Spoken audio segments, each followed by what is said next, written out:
Okay. On Google Shopping ad. That's a very interesting scenario. What's your take?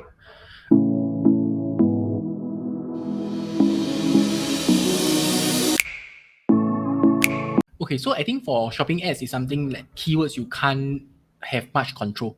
Also, that's where you need to look into the product feed that you upload, the product title, the description, all these plays a significant role.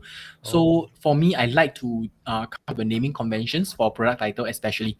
So for example, if you are selling things like maybe apparels, then important information you need to have is of course the product name.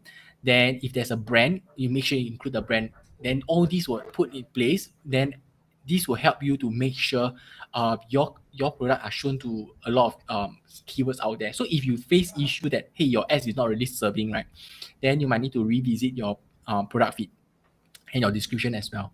So that is one thing that I realized. Then of course the campaign structure wise, you can look into if the product is not a lot, right, then you can always look into single product ad group. So that's one way you can set up, so easier for you to control bidding or even like control at the product level. But if it's a huge store, then this might not make sense. Then you might want to restructure it and based on the categories or based on, yeah, that category will be a good options.